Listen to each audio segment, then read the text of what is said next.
All right. I hope everyone had a happy new year. Oh, well, sorry, I messed with my charger. Um, we're going to start reading record 16 of We.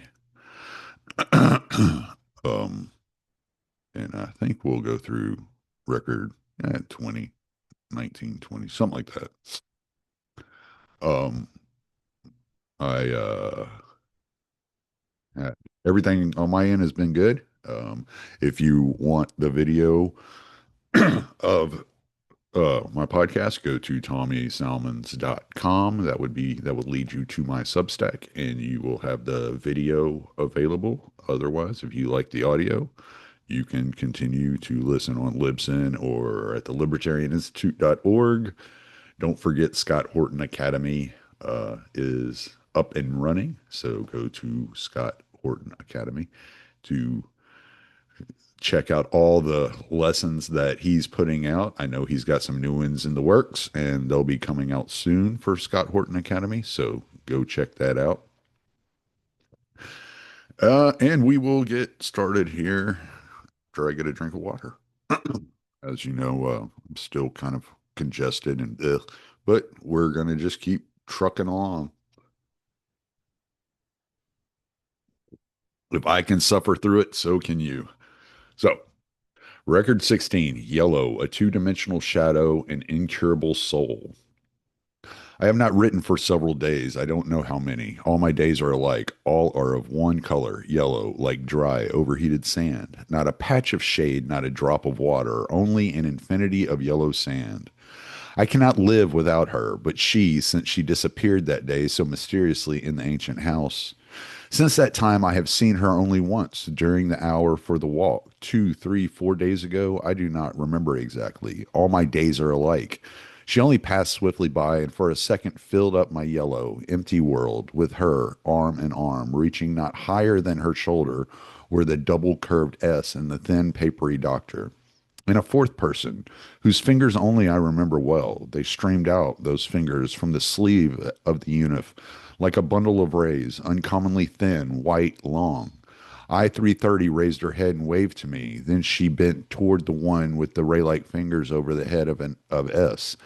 I overheard the word integral. All four turned around to look at me, and then they disappeared in the bluish gray sea, and my road was once more dry and yellow. That same evening, she had a pink check on me. I stood before the switchboard, and with hatred and tenderness, I implored it to click and soon show the number I-330.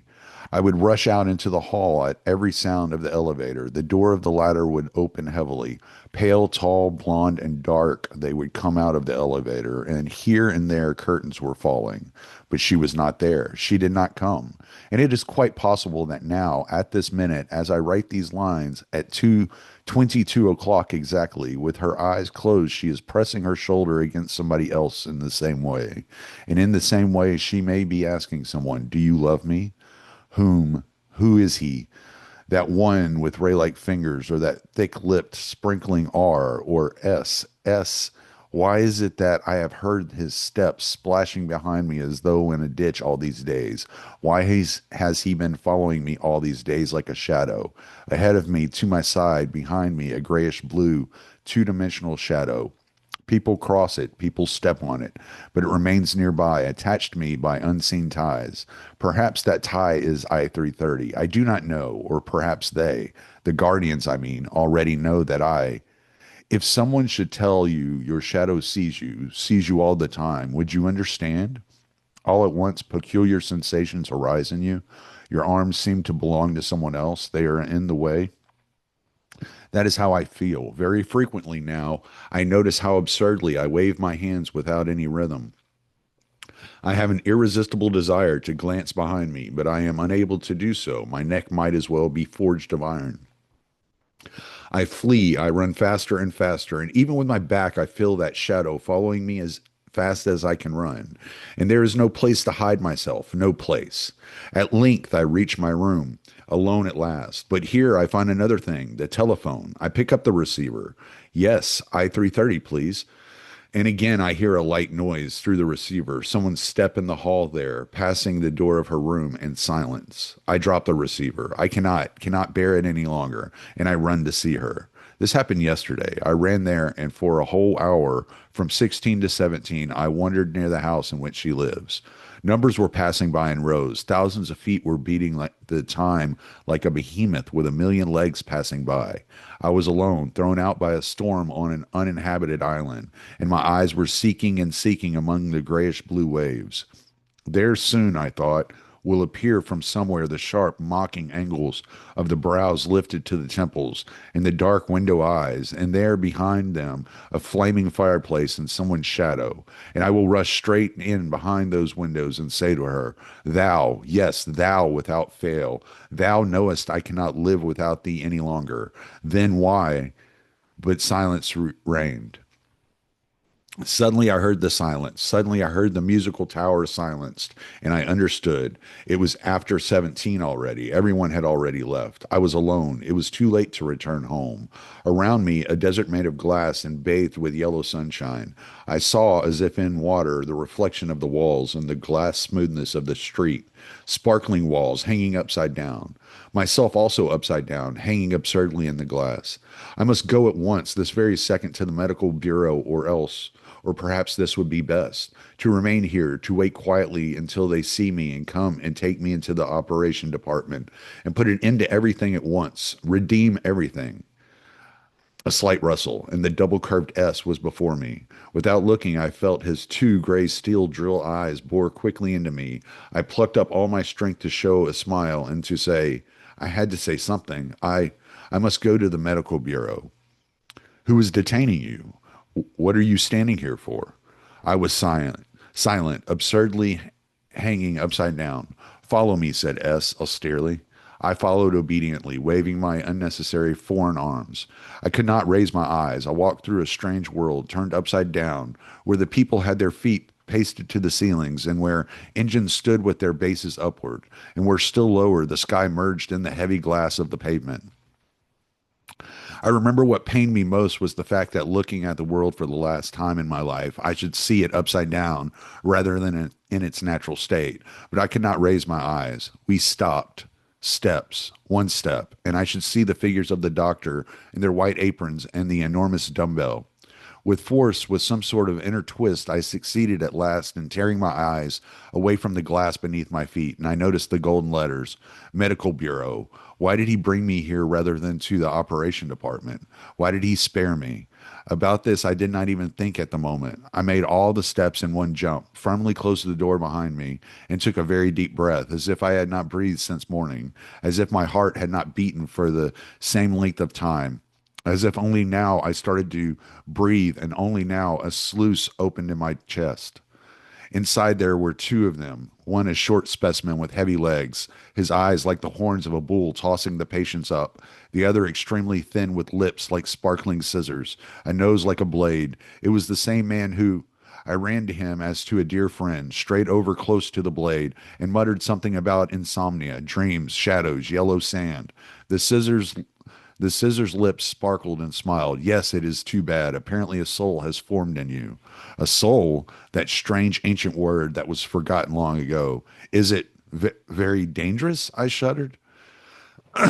Incurable was the cut of the scissors. But more specifically, what is it? Somehow I cannot imagine. You see, how shall I put it?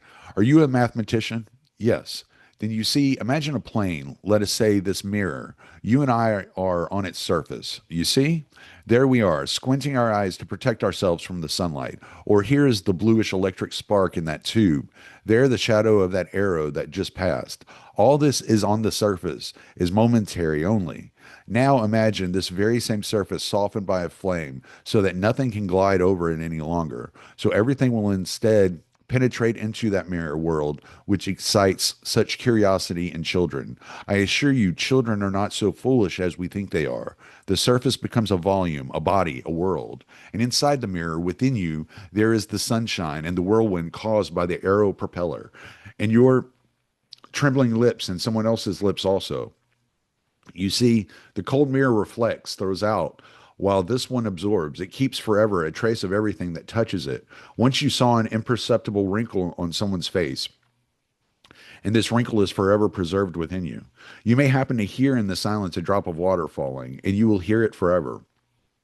Yes, yes, that is it. I grasped his hand. I could hear drops of water dripping in the silence from the faucet of a washstand, and I knew at once it was forever. But tell me, please, why suddenly? Suddenly a soul? There was none, yet suddenly. Why is it that no one has it, yet I pressed the thin hand. I was afraid to loosen the safety belt. Why? Well, why don't we grow feathers or wings, but have only shoulder blades, bases for wings? We have arrows. Wings would only be in the way. Wings are needed in order to fly, but we don't need to fly anywhere. We have arrived at the terminus. We have found what we wanted. Is that not so? I nodded vaguely. He glanced at me and laughed, a scalpel-like metallic laugh. The other doctor overheard us and stamped out of his room on his heavy legs. He picked up the thin doctor with his horn eyes, then picked me up. What is the matter? A soul? You say a soul? Oh, damn it. We may soon retrogress even to the cholera epidemics. I told you, he tossed the thin one on the horns. I told you the only thing to do is to operate on them all, wholesale. Simply extirpate the center for fancy. Only surgery can help here. Only surgery. He put on a pair of enormous x ray spectacles and remained thus for a long while, looking into my skull, through the bones into my brain, and making notes. Very, very curious. Listen. He looked firmly into my eyes. When you consent to have me perform an extirpation on you, it would be invaluable to the United States. It might help us prevent an epidemic. If you have no special reasons, of course. Some long time ago, I should probably have said without hesitation, I am willing. But now I was silent. I caught the I caught the profile of the thin doctor. I implored him. You see, he said at last, number D503 is building the integral, and I am sure the operation would interfere. Ah, grumbled the other, and stamped back into the room. We remained alone. The paper like hand was put lightly and caressingly upon mine. The profile like face came nearer, and he said in a very low voice, I shall tell you a secret. You are not the only one. My colleague is right when he speaks of an epidemic. Try to remember, haven't you noticed yourself someone with something similar, very similar, identical? He looked at me closely. What was he alluding to? To whom? Is it possible? Listen, I jumped up from my seat, but he had already changed the subject in a loud metallic tone. As for the insomnia and dreams you complain of, I advise you to walk a great deal. Tomorrow morning you must begin taking long walks, say as far as the ancient house. Again he pierced me with his eyes, and he smiled thinly. It seemed to me that I was enveloped in the tender tissue of that smile. A word, a letter, a name, the only name, or was it only my imagination? I waited impatiently while he wrote a certificate of illness for today and tomorrow. Once more I gently and firmly pressed his hand. Then I ran out. My heart now feels light and swift like an arrow. It carries me higher and higher. I know joy will come tomorrow. What joy?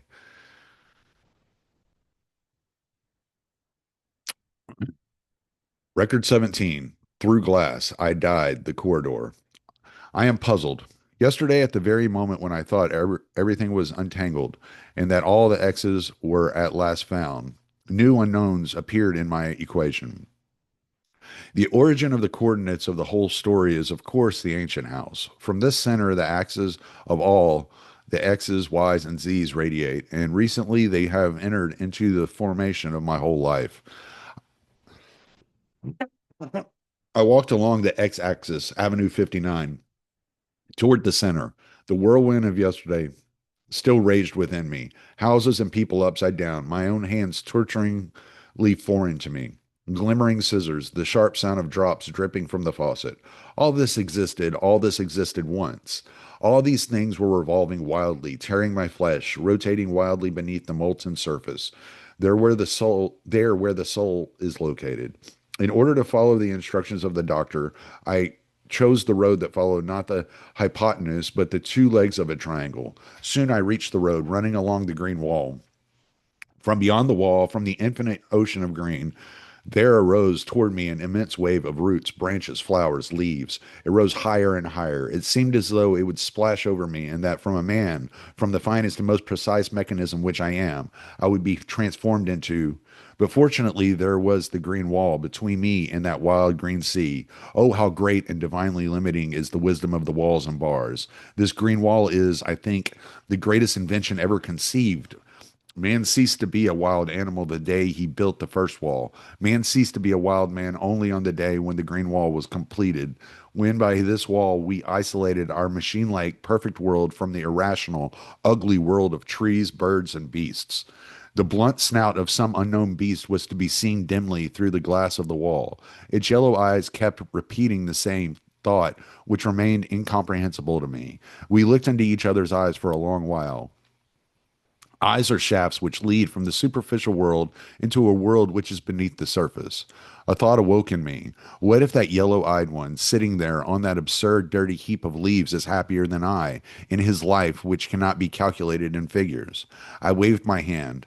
The yellow eyes twinkled, moved back, and disappeared in the foliage. What a pitiful being! How absurd the idea that he might be happier. Happier than I, he may be, but I am an exception, am I not? I am sick. I noticed that I was approaching the dark red walls of the ancient house, and I saw the grown together lips of the old woman. I ran to her as fast as I could. Is she here? The grown together lips opened slowly. Who is she? Who? I 330, of course. You remember we came together, she and I, in an arrow the other day. Oh, yes, yes, yes, yes, yes. Ray wrinkles around the lips, artful rays radiating from the eyes. They were making their way deeper and deeper into me. Well, she is here, all right.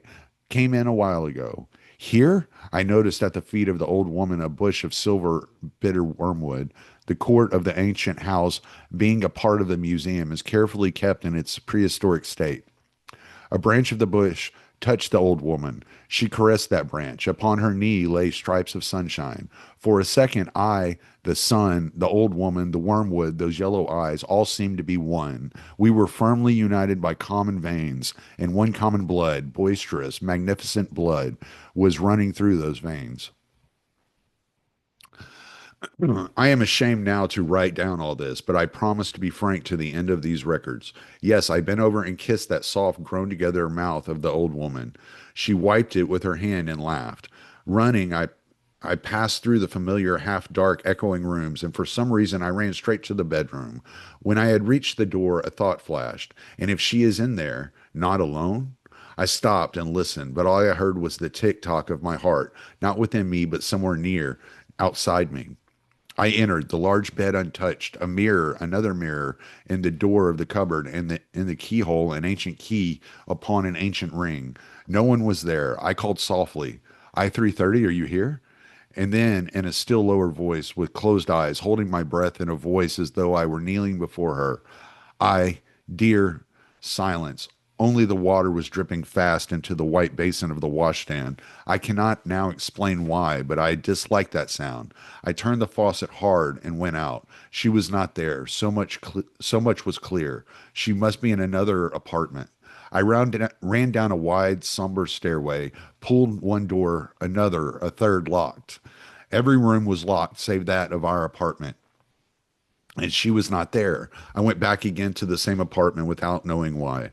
I walked slowly with difficulty. My shoe soles suddenly became as heavy as cast iron. I remember distinctly my thought. It is a mistake that the force of gravity is a constant, consequently, all my formula. Suddenly, an explosion. A door slammed down below. Someone stamped quickly over the flagstones. I became light footed again, extremely light. I dashed to the railing to bend over, and in one word, one exclamation expressed everything. You! I became cold. Below in the square shadow of the window frame, flapping its pink wing ears, the head of S passed by. Like lightning, I saw only the naked conclusion. Without any premises, I don't recall any premises even now. The conclusion, he must not see me here. And on the tips of my toes, pressing myself against the wall, I sneaked upstairs into the unlocked apartment. I stopped for a second at the door. He was stamping upward here. If only the door. I prayed to the door, but it was a wooden one. It squeaked, it squealed. Like a wind, something red passed my eyes, something green, and the yellow Buddha in front of the mirror door of the cupboard, my pale face. My ears still following those steps, my lips. Now he was already passing the green and yellow. Now he was passing Buddha. Now at the door sill of the bedroom. I grasped the key of the cupboard. The ring oscillated. This oscillation reminded me of something. Again, a conclusion, a naked conclusion without premises. A conclusion, or to be more exact, a fragment of one. Now I 330 is. I brusquely opened the cupboard and, went inside in the darkness, shut the door firmly. One step. The floor shook under my feet. Slowly and softly, I floated somewhere downward. My eyes were dimmed. I died. Later, when I sat down to describe all these adventures, I saw it in my memory and consulted some books. And now I understand, of course. I was in a state of temporary death. This state was known to the ancients, but as far as I am informed, it is unknown to us. I have no conception of how long I was dead, probably not longer than 5 or 10 seconds. But after a while, I arose from the dead and opened my eyes. It was dark, but I felt I was falling down, down, down. I stretched out my hand to attach myself to something, but the rough wall scratched my fingers. It was running away from me, upward. I felt blood on my fingers. It was clear that all this was not merely a play of my sick imagination. But what was it? What? I heard my own frequent trembling breaths. I am not ashamed to confess this. It was all unexpected and incomprehensible. A minute, two, three passed. I was still going down. Then a soft bump. The thing that had been falling away from under my feet was motionless. I found in the darkness a knob and turned it. A door opened. There was a dim light. I now noticed behind me a square platform traveling upward. I tried to run back to it, but it was too late. I am cut off here. I thought, where? Here? Might be, I did not know. Where here might be, I did not know. Sorry. I got twisted. A corridor, a heavy silence. The small lamps on the vaulted ceiling resembled an endless twinkling dotted line. The corridor was similar to the tube of our underground railways, but it was much narrower and made not of our glass, but of some other very ancient material. For a moment, I thought of the underground caves where they say many tried to save themselves during the 200 Years' War. There was nothing to do but to walk ahead. I walked, I think, for about 20 minutes. I turned to the right. The corridor became wider, the small lamps brighter. There was a dim droning somewhere. Was it a machine or voices? I did not know. I stood before a heavy, opaque door from behind which came the noise. I knocked. Then I knocked again louder. Now there was silence behind the door. Something clanked. The door opened slowly and heavily. I don't know which of us was the more dumbfounded. The thin, blade-like doctor stood before me. You here. His scissors opened and remained open, and I, as if I did not know a human word, stood silent, merely stared, without comprehending that he was talking to me. He must have told me to leave, for with his thin paper stomach, he slowly pressed me to the side, to the more brightly lighted end of the corridor, and poked me in the back. Beg your pardon. I thought that she, I 330, but behind me. Stay where you are, said the doctor brusquely, and he disappeared. At last, she was nearby. Here, and what did it matter where here was? I saw the familiar saffron yellow silk, the smile bite, the eyes with their curtains drawn. My lips quivered, so did my hands and knees, and I had a most stupid thought. Vibrations make sounds. Shivering must make a sound. Why then don't I hear it? Her eyes opened for me widely. I entered into them. I could not any longer. Where have you been? Why? I was unable to tear my eyes away from her for a second, and I talked as if in a delirium, fast and incoherently, or perhaps I only thought without speaking out. A shadow behind me. I died, and from the cupboard, because that doctor of yours speaks with his scissors, I have a soul, incurable, and I must walk. An incurable soul? My poor boy, I 330 laughed. She covered me with the sparkles of her laughter. My delirium left me. Everywhere around her, little laughs were sparkling. How good it was. The doctor reappeared from around the turn. The wonderful, magnificent, thinnest doctor. Well, he was already beside her. Oh, nothing, nothing. I shall tell you later. He got here by accident. Tell them that I shall be back in about a quarter of an hour. The doctor slid around the corner. She lingered. The door closed with a heavy thud, then slowly, very slowly. piercing my heart with a sharp, sweet needle. I-330 pressed against me with her shoulder, and then with her arm, with her whole body, and we walked away as if fused into one. I do not remember now where we turned into darkness. In the darkness, we walked up some endless stairway in silence. I did not see, but I knew. I knew that she walked as I did, with closed eyes, blind, her head thrown a little backward, biting her lips and listening to the music, that is to say, to my almost audible tremor. I returned to consciousness in one of the innumerable nooks in the courtyard of the ancient house. There was a fence of earth with naked stone ribs and yellow teeth of walls half fallen to pieces. She opened her eyes and said, "Day after tomorrow at 16." She was gone. Did all this really happen? I do not know. I shall learn day after tomorrow. One real sign remains. On my right hand, the skin has been rubbed from the tips of three fingers. But today, on the integral, the second builder assured me that he saw me touch the polishing wheel with those very same fingers. Perhaps I did. It is quite probable. I don't know. I don't know anything. Record 18. Debris of logic, wounds, and plaster. Never again.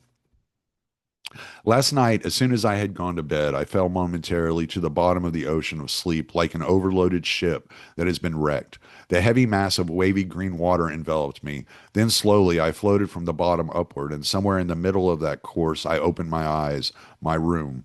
The morning was still green and motionless. A fragment of sunshine coming from the mirror on my closet door shone into my eyes. This fragment did not permit me to sleep, being thus an obstacle in the way of fulfilling exactly the rules of the tables, which prescribe so many hours of sleep. I should have opened the closet, but I felt as though I were in a spider web, and cobweb covered my eyes. I had no power to sit up. Yet I got up and opened the closet door.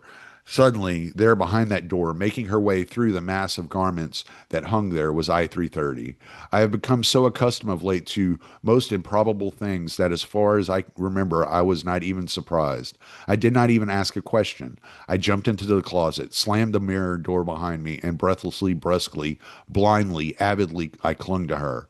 I remember clearly even now, through the narrow crack of the door, a sharp sun ray, like lightning, broke into the darkness and played on the floor and walls of the closet. And a little higher, the cruel ray blade fell upon the naked neck of I-330. And this, for some reason, seemed to me so terrible that I could not bear it. And I screamed, and again I opened my eyes. My room. The morning was still green and motionless. On the door of my closet was a fragment of the sunshine. I was in bed. A dream? Yet my heart was still wildly beating, quivering, and twitching. There was a dull pain in the tips of my fingers and in my knees. This undoubtedly did happen, and now I am no longer able to distinguish what is dream from what is actuality. Irrational numbers grow through my solid, habitual, tridimensional life, and instead of firm, polished surfaces, there is something shaggy and rough. I waited long for the bell to ring. I was lying, thinking, untangling a very strange logical chain. In our superficial life, every formula, every equation corresponds to a curve or a solid. We have never seen any curve or solid corresponding to my square root of -1. The horrifying part of the situation is that there exist such curves or solids. Unseen by us, they do exist. They must, inevitably, for in mathematics, as on a screen, strange, sharp shadows appear before us. One must remember that mathematics, like death, never makes mistakes, never plays tricks. If we are unable to see those irrational curves or solids, it means only that they inevitably possess a whole immense world somewhere beneath the surface of our life. I jumped up without waiting for the walking bell and began to pace up and down the room. My mathematics, the only firm and immovable island of my shaken life, this too was torn from its anchor and was floating, whirling. Then it means that absurd thing, the soul, is as real as my unit, as my boots, although I do not see them since they are behind the door of the closet. If boots are not a sickness, why should the soul be one? I sought, but I could not find, a way of the logical confusion. It looked to me like that strange and sad debris beyond the green wall. My debris of logic, too, is filled with extraordinary, incomprehensible, wordless, but speaking beings. It occurred to me for a moment that through some strange thick glass I saw it. I saw it at once infinitely large and infinitely small, scorpion-like, with hidden but ever perceptible sting. I saw the square root of -1.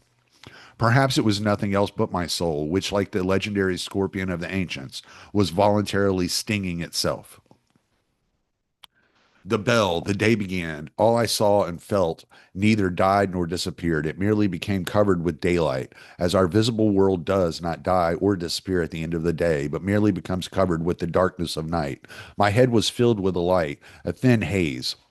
Through that haze, I perceived the long glass tables and the globe like heads busy chewing, slowly, silently, in unison.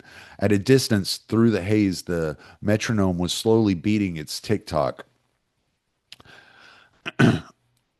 And to the accompaniment of this customary and caressing music, I joined with the others in counting automatically to 50. 50 is the number of the chewing movements required by the law of the state for every piece of food. And automatically, then keeping time, I went downstairs and put my name down in the book for the outgoing numbers, as everyone did. But I felt I lived separately from everybody. I lived by myself, separated by a soft wall which absorbed noises. Beyond that wall, there was my own world. Here a thought occurred to me. If that world is only my own, why should I tell about it in these records? Why should I recount all these absurd dreams about closets, endless corridors? With great sorrow, I noticed that instead of a correct and strictly mathematical poem in honor of the United States, I am writing a fantastic novel. Oh, if only it were a novel and not my actual life, full of x's square roots of minus one and downfalls. Yet all may be for the best. Probably you, my unknown readers, are children still as compared with us. We are brought up by the United States. Consequently, we have reached the highest summits attainable by man. And you, being children, may swallow without crying all the bitter things I am to give you only if they be coated with the syrup of adventures. Give me 1 second. I'm gonna with some water. Ugh.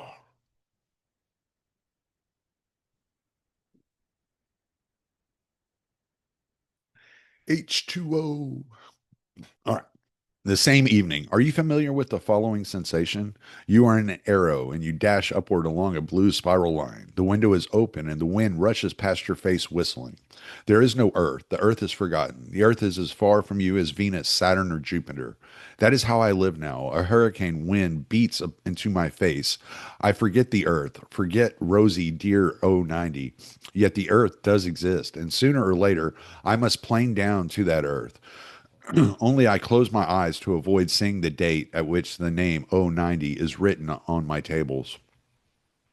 This evening, the distant earth reminded me of itself. In order to fulfill the recommendation of the doctor, I desire sincerely, most sincerely, I desire to be cured. Excuse me. I wandered for 2 hours and 8 minutes over the straight lines of the deserted avenues. Everybody was in the auditoriums in accordance with the table. Only I cut off from the rest. I was alone. Strictly speaking, it was a very unnatural situation. Imagine a finger cut off from the whole, from the hand, a separate human finger, somewhat hunched, running over the glass sidewalk. I was such a finger. What seemed most strange and unnatural was that the finger had no desire to be with its hand, with its fellows. I want either to be alone or with her, to transfuse my whole being into hers through a contact with her shoulder or through her interwoven fingers. I came home as the sun was setting. The pink dust of evening was covering the glass of the walls, the golden peak of the accumulating tower, the voices and smiles of the numbers. Isn't it strange the passing rays of the evening sun fall to the earth at the same angle as the awakening rays of the morning? Yet they make everything seem so different. The pink tinge is different. At sunset it is so quiet, somewhat melancholy. At sunrise it is resounding, boisterous. When I entered the hall downstairs, I saw you, the controller. She took a letter from the heaps of envelopes covered with pink dust and handed it to me. I repeat, she is a very respectable woman, and I am sure she has only the very best feelings towards me.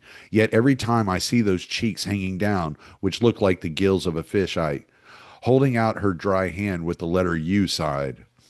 But that sigh only very slightly moved in me the curtains which separate me from the rest of the world. I was completely engrossed by the envelope which trembled in my hand. I had no doubt that it was a letter from I 330.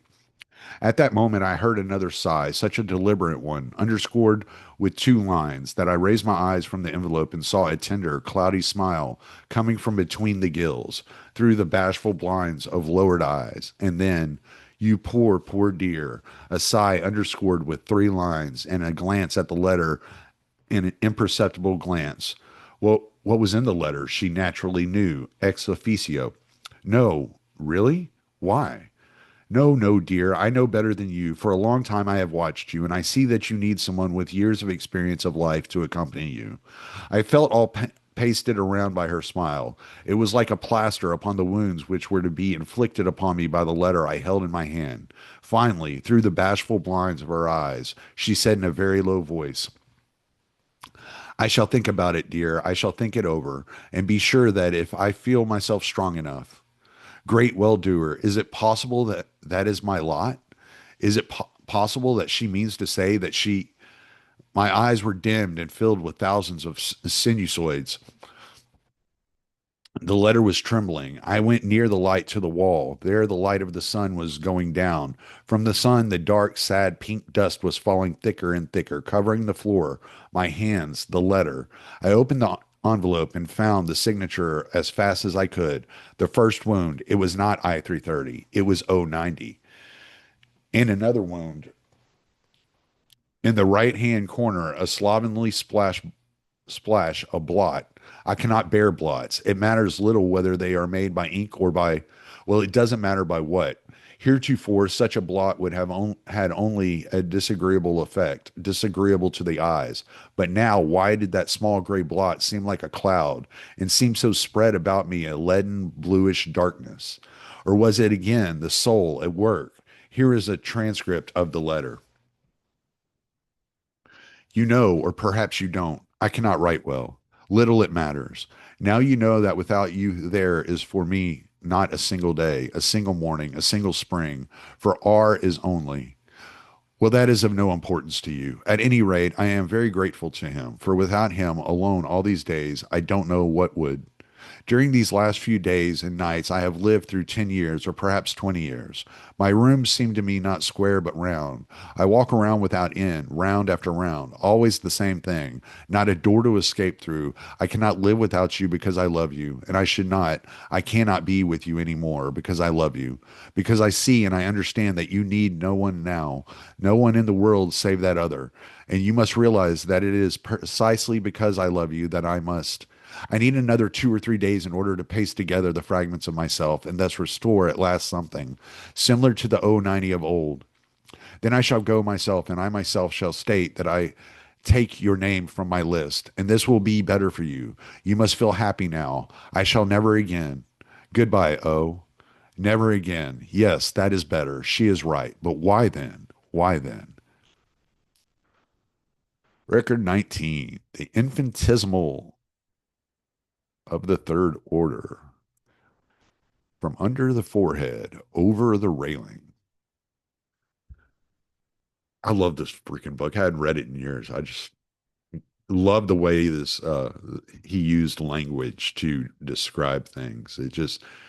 It makes like such dramatic prose. It's very inspiring uh, in my own demented kind of way, I guess. There, in the strange corridor lighted by the dotted line of dim little electric lamps, or no, later, when we had already reached one of the nooks in the courtyard of the ancient house, she had said, day after tomorrow, that day after tomorrow is today. And everything seems to have wings and to fly. The day flies, and our integral too already has wings. We finished placing the motor and tried it out today without switching it in. What magnificent, powerful salvos. To me, each of them sounded like a salute in honor of her, the only one in honor of today. At the time of the first explosion, about a dozen loafing numbers from the dock stood near the main tube, and nothing was left of them save a few crumbs and a little soot. With pride, I now write that this occurrence did not disturb the rhythm of our work for even a second. Not a man shrank. We and our lathes continued our rectilinear or curved motions with the same sparkling and polished precision as before, as if nothing had happened. As a matter of fact, what did happen? A dozen numbers represent scarcely 100 millionth part of the United States. For practical consideration, that is but an infinitesimal of the third order. Pity, a result of arithmetical ignorance, was known to the ancients. To us, it seems absurd. It also seems droll to me that yesterday I was thinking, even relating in these pages, about a gray blot. All that was only the softening of the surface, which is normally as hard as diamond, like our walls. There's an ancient saying, shooting beans at a stone wall. 16 o'clock. I did not go for the supplementary walk. Who knows, she might come now, when the sun is so noisily bright. I am almost the only one in this room. Through the walls full of sunshine, I see for a distance to the right and to the left and below strings of other rooms, repeating each other as if in a mirror, hanging in the air and empty. Only on the bluish stairway striped by the golden ink of the sun, a thin gray shadow is seen rising. Already I hear steps and I see through the door, and I feel a smile pasted to my face like a plaster. But it passed to another stairway and down. The click of the switchboard. I threw myself to that little white slit and an unfamiliar male number. A consonant means a male number. The elevator groaned and stopped. A big, slovenly, slanting forehead stood before me, and the eyes. They impressed me strangely. It seemed as if the man talked with his eyes, which were deep under the forehead. Here is a letter from her for you, from under the awning of that forehead. She asked that everything, as requested in the letter, without fail. This too, from under the forehead, from under the excuse me, awning, and he turned, looked about. No, there is nobody. Nobody. Quickly, the letter. He put the letter in my hand and went out without a word. A pink check fell out of the envelope. It was her check, her tender perfume. I felt like running to catch up with that wonderful under the forehead one. A tiny note followed the check from the envelope. 3 lines. The check, lower the curtains without fail, as if I were actually with you. It is necessary that they should think that I am very, very sorry. I tore the note into small bits. A glance at the mirror revealed my distorted, broken eyebrows. I took the check and was ready to do with it as I had done with the note. She asked that everything, as requested in the letter, without fail. My arms weakened and the hands loosened. The check was back on the table. She is stronger than I, stronger than I. It seemed as if I were going to act as she wished. Besides, however, it is a long time before evening. The check remained on the table. In the mirror, my distorted, broken eyebrows. Oh, why did I not have a doctor's certificate for today? I should like to go and walk without end around the green wall, and then to fall on my bed to the bottom of. Yet I had to go to the auditorium number 13, and I should have to get hold of myself so as to bear up for 2 hours. 2 hours without motion at a time when I wanted to scream and stamp my feet. The lecture was on. It was very strange to hear from the sparkling tube of the phono lecturer not the usual metallic voice, but a soft, velvety, mossy one. It was as a woman's voice, and I seemed to have a vision of the woman, a little hook like old woman, like the one at the ancient house. The ancient house. Suddenly, from within me, a powerful fountain of. I had to use all my strength to control myself so as to not fill the auditorium with screams. The soft, mossy words were piercing me, yet only empty words about children and child production reached my ear. I was like a photograph plate. I was like a photographic plate, excuse me. Everything was making its imprint with a strange, senseless precision on me. The golden scythe, which was nothing more than the reflection of light from the loudspeaker of the lecture apparatus. Under the loudspeaker, a child, a living illustration. It was leaning toward the loudspeaker, a fold of its infinitesimal unif in its mouth. Its little fist clenched firmly, its thumb squeezed into the fist, a light, fluffy pleat of skin at the wrist. Like a photographic plate, I was taking in the impression of all this. Now I saw how its naked leg hung over the edge of the platform. The pink fan of its finger waved in the air. 1 minute more, 1 second, and the child would be on the floor. A female scream, a wave of translucent wings, her uniform on the platform. She caught the child. Her lips clung to the fluffy pleat of the baby's wrist. She moved the child to the middle of the table and left the platform. The imprints were registering me, a pink crescent of a mouth, the horns downward, eyes like small blue saucers filled with liquid. It was 090. And as if reading a consequential formula, I suddenly felt the necessity, the naturalness of the insignificant occurrence. She sat down behind me, somewhat to my left. I looked back. She quietly removed her gaze from the table and the child and looked straight into me. Within again, she, I, the table on the platform, 3 points. And through those 3 points, lines were drawn, a projection of some as yet unforeseen events. Later, I went home through the green, dusky street, which seemed many eyed because of the electric lights. I heard myself tick tocking like a clock, and the hands of that clock seemed to be about to pass a figure. I was going to do something, something that would cut off every avenue of retreat. She wants somebody whom I do not know to think that she is with me.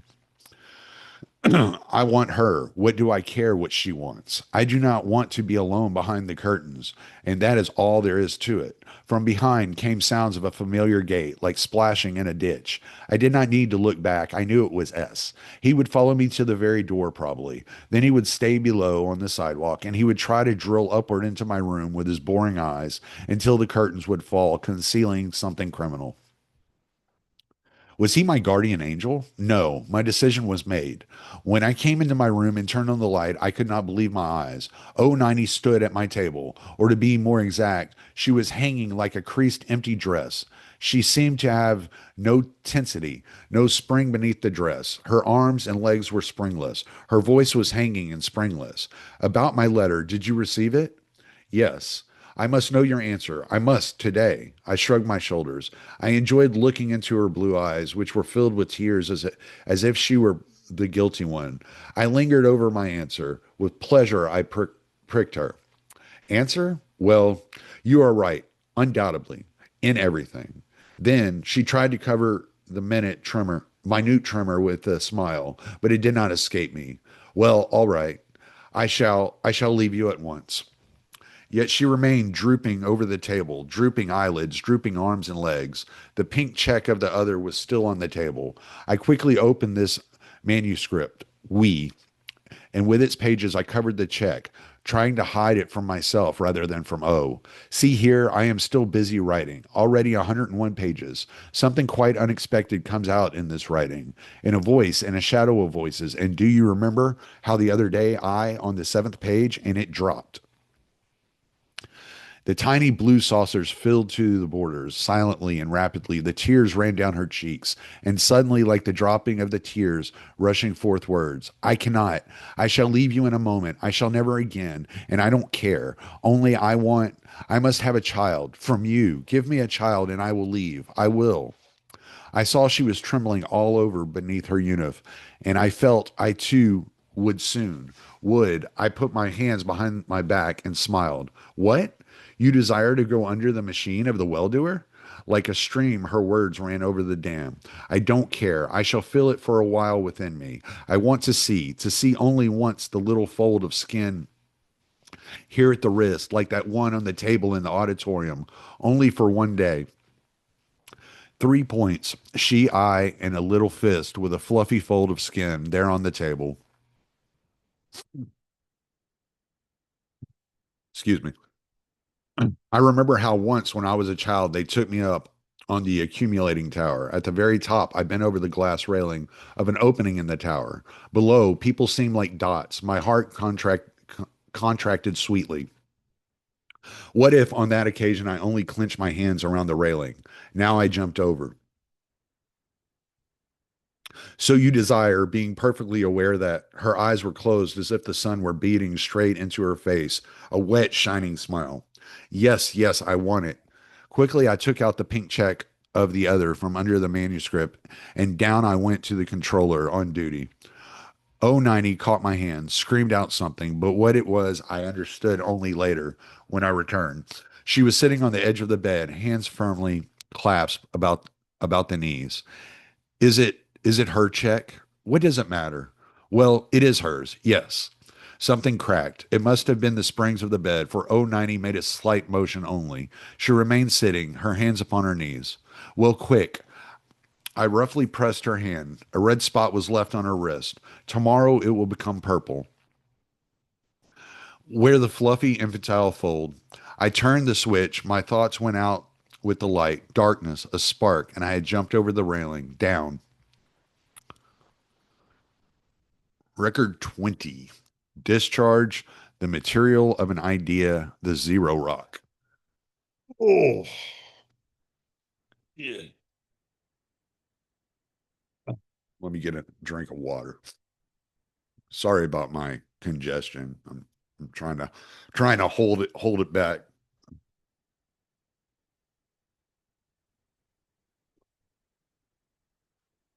Discharge is the best word for it. Now I see that it was actually like an electric discharge. The pulse of my last few days had been becoming drier and drier, more and more rapid, more intense. The opposite poles had been drawing nearer and nearer, and already I could hear the dry crackling, 1 millimeter more, and an explosion, then silence. Within me, there is quiet now, an emptiness like that of a house after everybody has left, when one lies ill, all alone, and hears so clearly the distinct metallic tick tock of thoughts. Perhaps that discharge cured me at last of my torturing soul.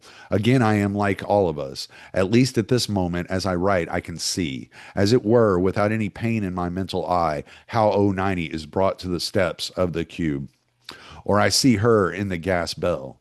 And if there is in the operation department, she should give my name. I do not care. Piously and gratefully, I would kiss the punishing hand of the well doer at the last moment.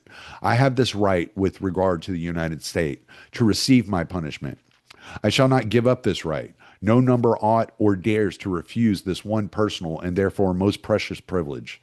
Quietly, metallically, distinctly do the thoughts rap in the head. An invisible arrow carries me into the blue height of my beloved abstractions. And I see how there in the height, in the purest rarefied air, my judgment about the only right bursts with a crack like a pneumatic tire. I see clearly that only an atavism, the absurd superstition of the ancients, gives me this idea of right. There are ideas of molded clay and ideas molded of gold or of our precious glass. In order to know the material of which an idea is made, one needs only to let fall upon it a drop of strong acid. One of these acids was known to the ancients under the name of reductio ad absurdum. This was the name for it, I think, but they were afraid of this poison. They preferred to believe that they saw heaven, even though it was a toy made of clay, rather than confess to themselves that it was only a blue nothing. We, on the other hand, glory to the well doer. We are adults and we have no need of toys. Now, if we put a drop of acid on the idea of right, even the ancients, the most mature of them, knew that the source of right was might. Right is a function of might. Here we have our scale. On the one side, an ounce, and on the other side, a ton. On one side, I, on the other, we, the United States. Is it not clear to assume that I may have any right as far as the state is concerned? Is like assuming that an ounce may equilibrate equilibrate a ton in a scale. Hence the natural distribution, tons, rights, grams, duties. And the natural road from the nothingness to greatness is to forget that one is a gram and to feel that one is 1 millionth of a ton. You ripe bodied, bright Venerians, you sooty, blacksmith like you Uranians. I almost hear your protests in this silence, but only think everything that is great is simple. Remember, only the four rules of arithmetic are unshakable and eternal, and only that mortality will be unshakable and eternal, which is built upon those four rules.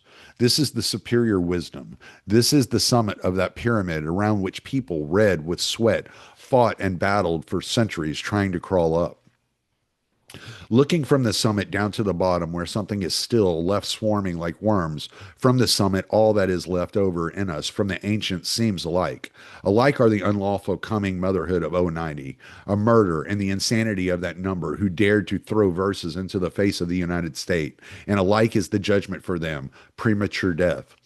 This is that divine justice of which those stone-housed ancients dreamed, lit by the naive pink rays of the dawn of history. Their God punished sacrilege as a capital crime. You Uranians, morose and as black as the ancient Spaniards, who were wise in knowing so well how to burn at the stake, you are silent. I think you agree with me. But I hear you, pink Venerians, saying something about tortures, executions, return to barbarism. My dear Venerians, I pity you. You are incapable of philosophical, mathematical thinking. Human history moves upward in circles like an arrow. The circles are at times golden, sometimes they are bloody, but all have 360 degrees. They go from 0 degree to 10 degree to 20 degree to 200 degree to 360 degree, and then again 0 degree. Yes, we have returned to zero, but for a mathematically working mind, it is obvious that this zero is different. It is a perfectly new zero. We started from zero to the right and came to zero on the left. Hence, instead of plus zero, we are at minus zero. Do you understand? This zero appears to me now as a silent, immense, narrow rock, sharp as a blade. In cruel darkness, holding our breath, we set sail from the black night side of the zero rock. For centuries, we, Columbuses, floated and floated. We made the circuit of the whole world, and at last, hurrah, salute. We climbed up the masts. Before us now was a new side of the zero rock, hitherto unknown, bathed in polar light of the United States. A blue mass covered with rainbow sparkles, suns, 100 suns, a million rainbows. What does it matter if we are separated from the other black side of the zero rock only by the thickness of a blade? A knife is the most solid, the most immortal, the most inspired invention of man. The knife served on the guillotine. The knife is the universal tool for cutting knots. The way of paradoxes follows its sharp edge, the only way becoming to a fearless mind. All right, there we go. Record 16 through 20. Thanks for hanging in there with me and dealing with all my coughing and slobber knocking and all that good jazz, stumbling and finally getting to the end of this section. So we will pick up record 21 next week. And y'all have a good week. I will talk to y'all later. I'm trying to figure out what that does. Okay. Anyway, we are going to stop the recording.